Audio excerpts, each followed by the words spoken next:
Atenção, o Instituto de Tecnologia e de Pesquisa do Estado, o ITPS, está alertando sobre o risco de corpos estranhos em alimentos. Quem vai trazer essa informação é a repórter Aline Aragão, que abriu um pacote de açúcar, tinha lá uma pererequinha. E você aí na sua casa, você já abriu um pacote de açúcar, de feijão, de arroz, de biscoito e encontrou lá um corpo estranho? Se você encontrar o que fazer, abre aqui o telão que quem vai trazer as informações é a repórter Aline Aragão. Recebi a informação aqui, Aline, que muita gente encontra cabelo, barata, enfim, tudo que é estranho nos alimentos. E aí, Aline, o que fazer? Eu vou dar o meu exemplo, né? Foi uma correria lá em casa, principalmente por parte das crianças e da minha sogra, quando eu levantei, né, de dentro do saco de açúcar. Na verdade, minha sogra encontrou, ela viu uma coisa preta, estranha lá dentro e deixou para que eu abrisse e tentasse identificar o que era. Quando eu puxei, era uma ranzinha perereca, como você falou, estava assim toda esticadinha, as patas para cima, magricela, sequinha, dentro do açúcar. Eu peguei, olhei, custei a acreditar, entrei em contato ali com o fabricante daquele produto, daquele açúcar. Na época eu cheguei até a fazer uma postagem, eles entraram em contato comigo para falar sobre as questões de segurança, tudo. E o que é que eu fiz com o açúcar? Mandei minha sogra fazer um doce, eu ia perder? Não, mandei ela fazer um doce. Pois é, Fábio, agora o Instituto de Tecnologia e Pesquisa, o ITPS, tem registrado, né, esse aumento, né, nas amostras recebidas para identificação de corpos estranhos. Aqui comigo a Rejane Batista, ela que é microbiologista do ITPS, e a gente já fica nessa curiosidade, né?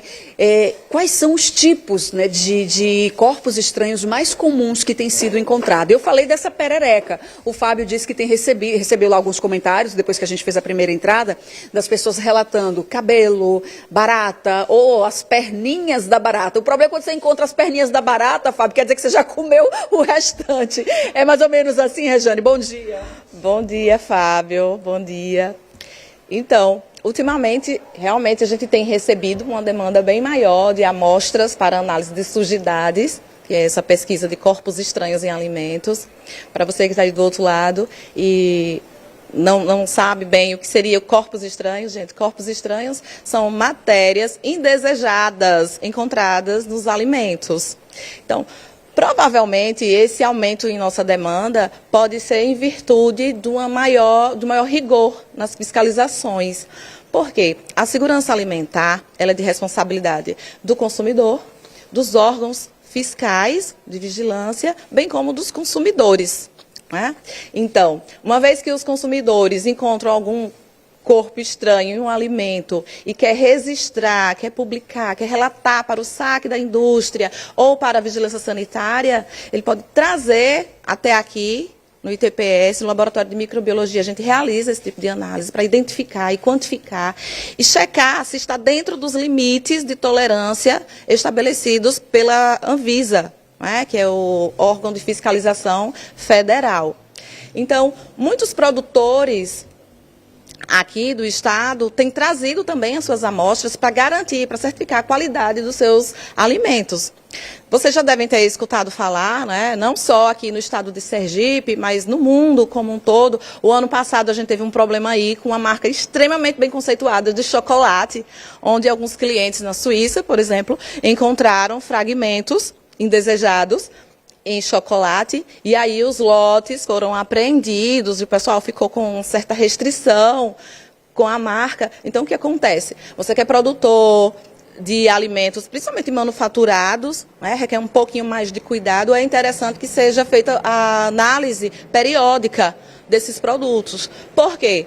Uma vez que os produtos são colocados no mercado com essas sujidades, para voltar atrás, limpar o nome da marca, é muito complicado. Então, a presença de corpos estranhos é indicativo, não é, de falhas no processo de produção, principalmente se tratando das boas práticas de produção. E é preciso ser vigilante, nesse processo. Rejane, quem geralmente envia são produtores, mas o consumidor também pode fazer isso, como ela disse aqui, caso você queira registrar aí, que você encontrou, queira confirmar para dar então ir atrás do saque, ir atrás da empresa, você procura o ITPS. No meu caso, eu fui direto para a empresa e na época a assessoria me informou que era o problema em uma máquina no momento do ensacamento. Aquela máquina tinha apresentado um problema justamente naquela semana lá do lote, que eu acabei pegando o açúcar com a perereca. Então, o consumidor pode entrar em contato também aqui com o ITPS para fazer a entrega desse material para análise? Pode sim, mas eu preciso registrar aqui que o ITPS não é órgão de vigilância. O ITPS não é órgão fiscalizador de alimentos. Nós aqui realizamos as análises, inclusive nós temos realizado análise para órgãos fiscalizadores de vigilância, Ministério Público, consumidores diversos de farinha de milho, farinha de mandioca, bolos, alimentos já prontos. Já aconteceu de clientes estarem em jantares especiais, né, e encontrar lá uma matéria estranha durante o evento. Ela fica assim boazinha, falando em matéria estranha, mas o povo quer saber, mulher, o que é que encontram mais? É somente as perninhas da barata, a barata inteira? O que é mais comum? O que tem sido mais comum identificado aqui no ITPS? Quais são essas matérias estranhas? Vou falar os nomes dos bichinhos. Tá bom. Gente, olha, é muito relativo. Mas geralmente as farinhas, por exemplo, que são ensacadas em plástico, é comum ter microplásticos, né? Mas, vejam, isso não acontece de forma recorrente, até porque os órgãos de vigilância, eles estão extremamente atentos exatamente para que isso não aconteça. Uma coisa que eu quero deixar aqui bem claro é, população, por favor, não se desespere, caso vocês encontrem algum fragmento de inseto, por exemplo, em chás. Por quê?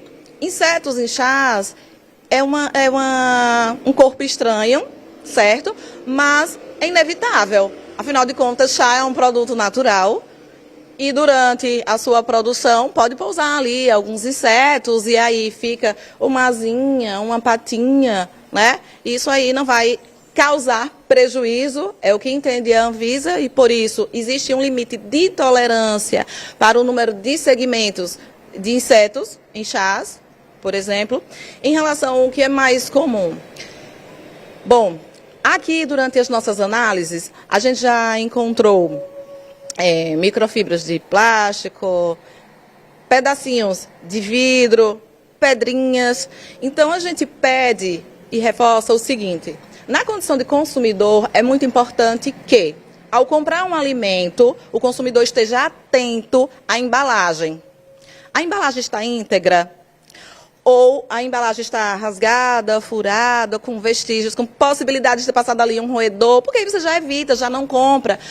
Mas eu sempre reforço aqui, gente, em relação à segurança alimentar. Se você encontrou no mercado uma embalagem que não está íntegra, se você não comprou por isso, avise aos responsáveis para coletar aquele material, retirar da prateleira, porque você vai estar ajudando a outras pessoas também a não se contaminarem. Se você chegou em casa com aquele produto que você encontrou uma matéria estranha, seja uma barata, um pedacinho de plástico, né, um pedacinho de madeira, que você acredita que não era para estar ali, uma pedrinha, o que é que você deve fazer? A gente orienta que ligue de imediato para o saque da indústria, para que eles tenham cuidado de retirar esses produtos, né, aquele lote de mercado, para que outras pessoas não sejam também lesadas.